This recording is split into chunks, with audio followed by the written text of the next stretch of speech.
Bom, antes de mais nada, né? É bom sempre o senhor falar com o torcedor vascaíno, que sempre traz clareza para o torcedor. Queria saber como que está essa situação toda envolvendo o Vasco, Justiça, como que tá, o que está acontecendo neste momento aí. Se vocês me permitirem, eu acho que eu mato todos os questionamentos que eu acho que surgiram nesses últimos dias, e aí crio uma ordem para matar todos os assuntos de empréstimo negado, futebol, declaração do BAP. Eu acho que eu consigo matar tudo. A única coisa que eu peço é só para a gente separar direitinho e criar um cronograma certinho da minha fala, porque apesar dos assuntos se entrelaçarem, eu preciso que eles sejam distintos para as pessoas entenderem e não associarem a uma desculpa. Porque parece que vai ser desculpa, mas não é, porque eles estão atrelados, mas não é. Por isso que eu quero iniciar a minha fala, antes dos outros assuntos importantes, eu quero iniciar a minha fala sobre a questão desportiva. Todo o insucesso desportivo, pelo menos com relação à pontuação, a responsabilidade é toda minha. Eu sou o responsável pelo insucesso de pontuação no Campeonato Brasileiro. A única coisa que eu posso fazer é trabalhar ainda mais do que eu trabalho. E é isso que eu vou fazer desde o primeiro dia que eu entrei. Vou trabalhar e me dedicar. Todos os pontos que a gente percebe onde a gente errou, a gente trabalha em cima deles. Ninguém fica vendo o que está acontecendo, ninguém acha que não tem senso de urgência, muito pelo contrário, a gente trabalha 24 horas para corrigir isso. Eu peço do fundo do meu coração desculpa aos torcedores por esse momento de pontuação. Nem eu, nem nenhum atleta tem o direito de reclamar algo sobre o torcedor. O torcedor do Vasco tem direito a tudo, a reclamar sobre tudo. E o maior responsável sou eu, ou o único responsável sou eu. Então eu mereço todas as críticas, toda a reivindicação, todo o protesto, porque a responsabilidade é minha. Ponto. Isso é um ponto. E os outros pontos? Vamos lá. A questão da recuperação judicial. A recuperação judicial, o princípio da recuperação judicial, você honrar os compromissos com os credores. Isso é um ponto. Eu vou dar um exemplo para ser bem prático e didático. Se eu estou te devendo R$ 10.000 há 15 anos, eu nunca te paguei. Aí eu te chamo para fazer um acordo e falo, posso te pagar em 10 vezes de R$ 1.000? Você aceita. Então a gente assinou um acordo, você aceitou receber 10 vezes de R$ 1.000, certo? Certo. Eu estou honrando todos os compromissos e todas as parcelas com você. Se paralelo a isso, eu estou comprando um carro, comprando uma moto, mas eu não estou descumprindo com você, que irregularidade tem nisso? Essa analogia que eu quero fazer com relação a honrar os compromissos que eu tenho dentro da RJ e, ao mesmo tempo, fazer as contratações. Eu não posso fazer a contratação porque eu estou em recuperação judicial? Posso. Eu vivo de futebol. O que eu não poderia era contratar e deixar de pagar. E isso seria uma responsabilidade, nem posso fazer isso. Porque eu tenho um gatekeeper, eu tenho um watchdog, eu tenho um AJ, e todos eles estão avalizando e autorizando todo o procedimento.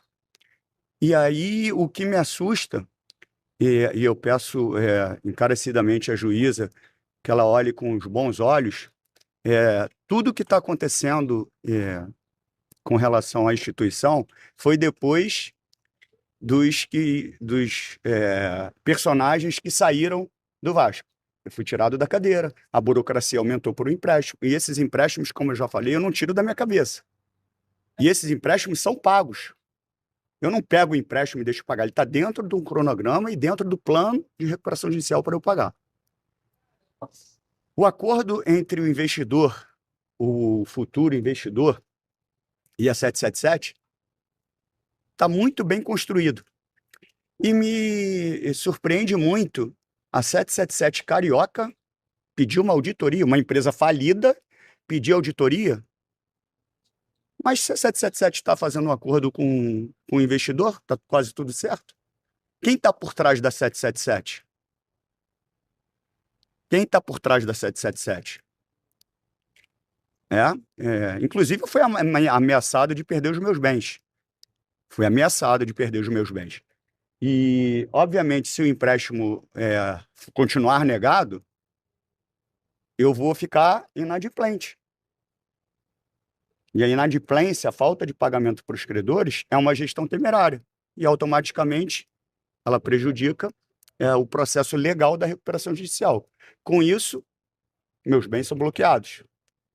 E o mais importante do que isso é a instituição. Porque essas pessoas que saíram do Vasco não estão pensando na instituição. Elas não querem a venda. Elas não querem a venda. Eu não vou ficar dando desculpa das contratações, nada disso não. Mas vocês sabem a burocracia que eu já expliquei lá atrás. A responsabilidade do futebol do insucesso é meu, ponto. Não misturem as coisas, não estou aqui para dar desculpa. Eu sou o responsável. Eu sou o responsável. Eu só estou pontuando cada situação para ficar muito claro. Então, se a gente tiver um processo acelerado da abertura, da competitividade, da venda, acabou os empréstimos.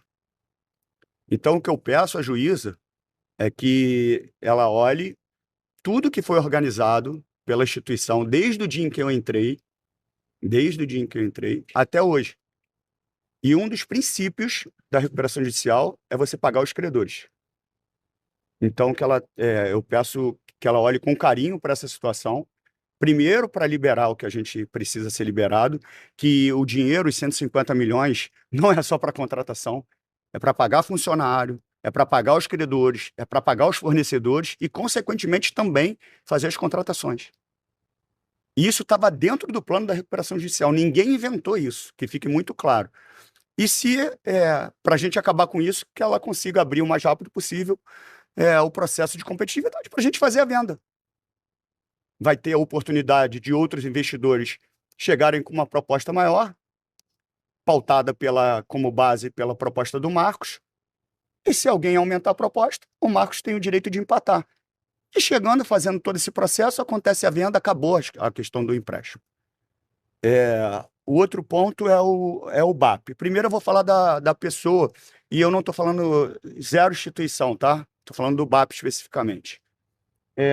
Mau caráter, arrogante, prepotente, soberbo e hipócrita. Hipócrita, porque ele usa da frase: o que eu estou fazendo é para o bem do Campeonato Brasileiro.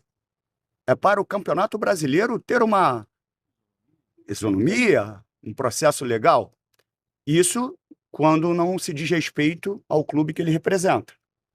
Porque quando diz respeito ao clube que ele representa, como, por exemplo, a divisão das cotas na Libra, ele é o primeiro a sair, sentar na cadeira e falar que vai lutar pelos direitos do Flamengo. Ué, por que ele não pensa num Campeonato Brasileiro? Para isso não serve. Só serve quando o calo não é do time dele, é no time dos outros. Então ele é um hipócrita. Está muito claro que é uma perseguição à instituição. Está muito claro que eu não devo satisfação nenhuma a ele. A minha satisfação é a ANJEF, que, por característica, ela avalia o processo depois de acontecido e não antes. Não antes. Então, ele é um irresponsável que deve cuidar do clube dele. Porque para cuidar de qualquer negociação sobre venda de SAF, não é ele o responsável. Porque tem outros clubes que estão em recuperação judicial contratando e ele não abre a boca. Então, a soberba dele é assustadora. É assustadora. Mas com o Vasco, com a instituição Vasco da Gama, ele não vai se criar. Ele não vai se criar. Isso aqui não é Flamengo mesmo, não. Isso aqui é Vasco. Isso aqui é Vasco. Ele tem que respeitar muito o Vasco. Ele não está respeitando o Vasco. Ele está se metendo onde ele não tem que se meter. Esse é um ponto. E eu só quero deixar claro que todas essas minhas falas de empréstimo, de BAP, e isso, a dificuldade que a gente teve para contratar, não é para tirar responsabilidade nenhuma do futebol. Tá? Eu entrei, quando eu venho para a SAF, de uma forma inesperada, vocês já sabem a história, eu entro para tentar deixar um Vasco melhor do que eu encontrei.